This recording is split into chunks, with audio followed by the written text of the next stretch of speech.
This is a product review on the Gerber survival kit. This is a basic kit. This is a small kit, and this says Bear Grylls on it. So this is a product review.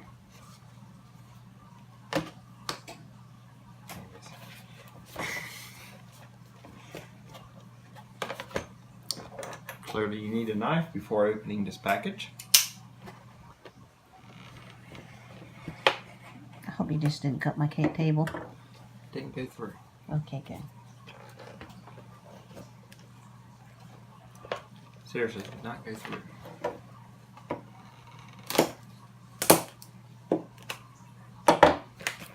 Okay, so let's see what's inside.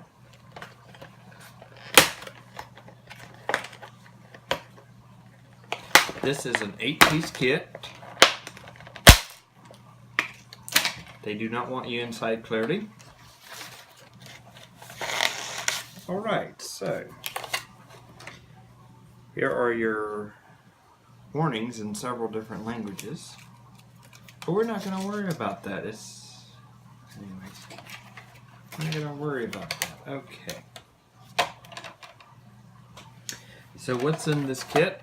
I'll tell you. First, waterproof bag, which is here.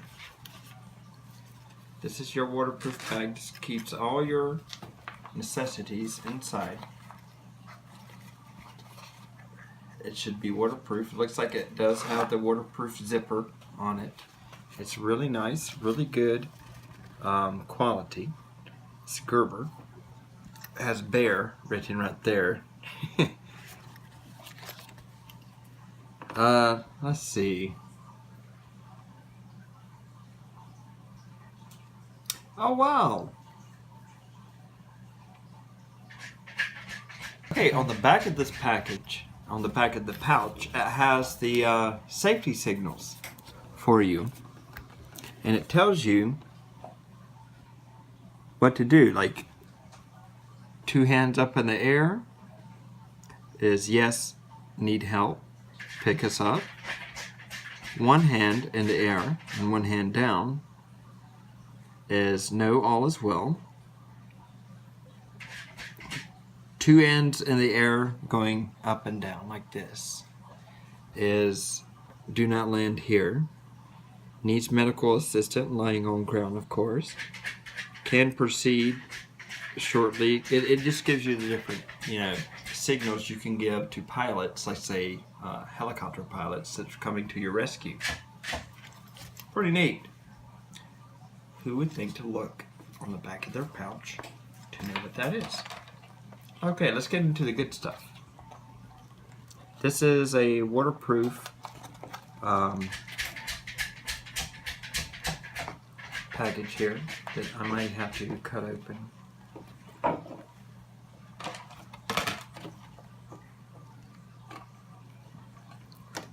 Slowly and carefully. Make an incision. This is ridiculous. It's like I need to survive. Let me in. Here we go. Okay. Alright. Here's what's inside. What's inside? Let's see. There is a sewing kit. We will pull that out. There we are. It's a sewing kit. This has many uses other than sewing buttons back onto your shirt. Safety pins in there as well. It looks like it's got some nylon and polyester thread in there. If you're thinking sewing a wound, probably not. But sewing kit. Let's see what else. Cotton ball.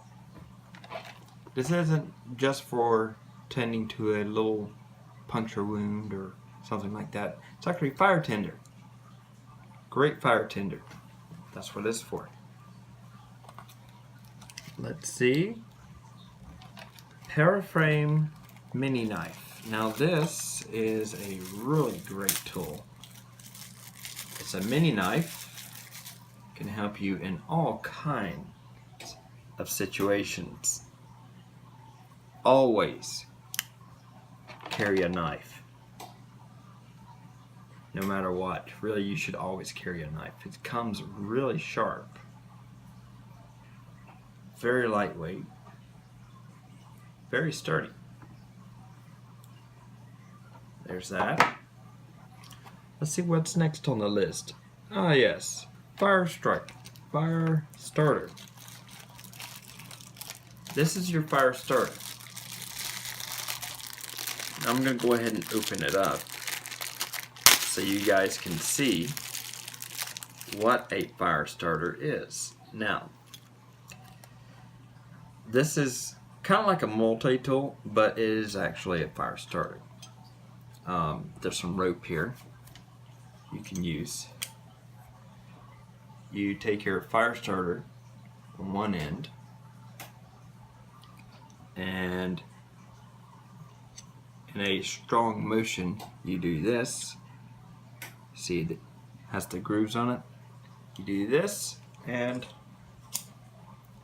there's, well, if you can get a strike. There we go. There you Nope, go. I just saw it.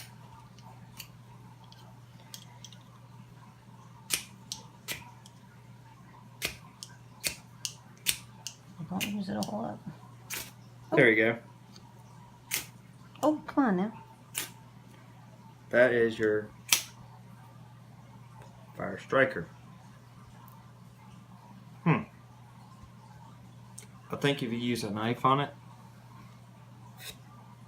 it'll work a lot better. But this is like a multi-tool.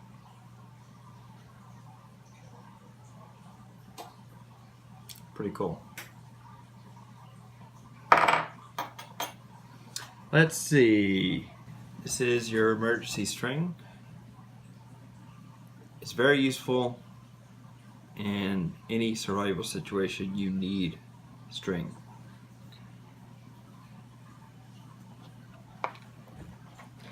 This is your emergency whistle.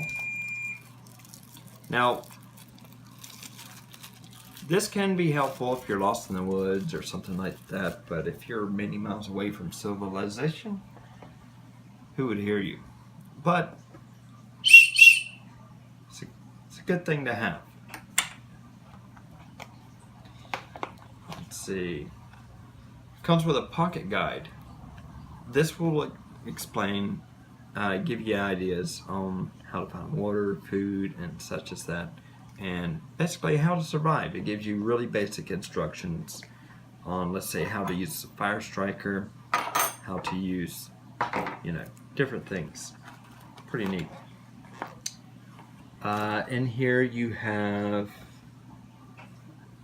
some extra string.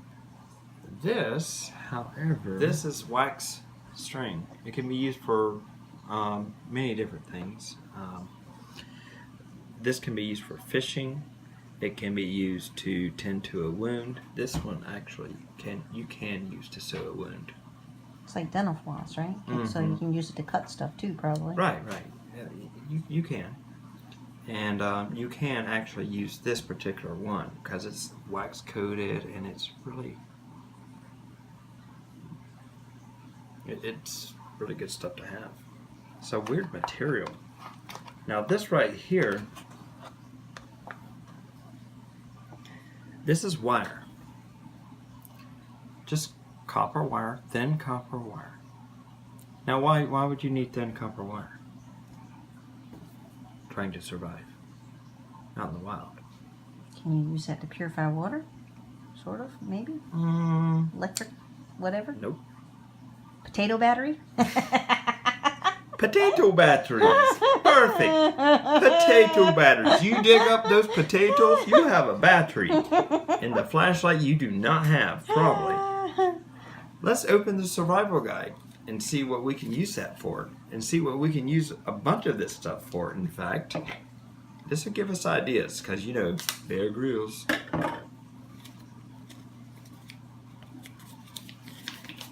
says, so you're in a spot of trouble. Well, you're the first one, and you won't be the last. So have faith, keep up.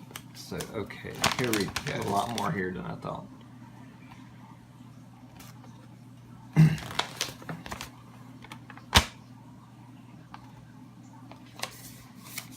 This teaches you about shelter.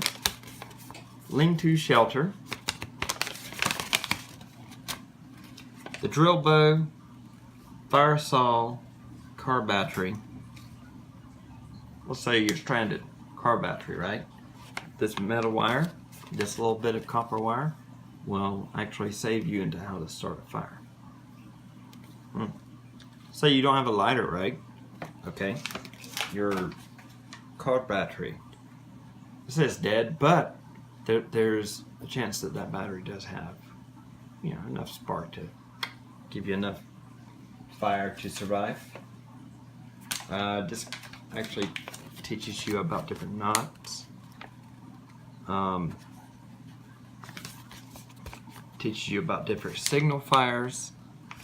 This also teaches you about navigation on basically a stick in the ground and the shadow of the stick. It's kind of like acts as a sundial. So it shows you south, north, east, and west. Have the sun, have the stick in the ground in the position where it lines up with the sun, right? And you want to have a rock. Let's say if the sun is here, your stick is here, and your rock is over here. That would be east. That would be north. That would be south. That would be west. Sun rises in the east. This basically teaches you on how to trap rain, how to trap rainwater, how to make a solar still. And in fact, you would dig a hole, you would place your container of seawater inside of that hole. Now, in this case, you would want to tarp or some kind of plastic. You want to lay it over that hole with your can of seawater inside of that hole. You want to take rocks and you want to anchor the plastic down, right? And in the center, put a rock in the center to where it would, evaporate the water. Let's see, how did he explain it? I got that backwards, I'm sorry. The can in the center needs to be empty. The water around the can needs to be seawater. That way the water will evaporate, run down, and drip into your can for fresh water. It's just evaporated water. Condensation. Yeah. Mm-hmm. Well, just evaporation, kind of like distilled water. Mm-hmm. You're drinking, so it's like distilled seawater. So only the purified water will evaporate. Everything else will be still in the hole. And the rock you have in the center will cause the water to run down and drip down into the empty can or pot, what have you. I've seen him do it. It works.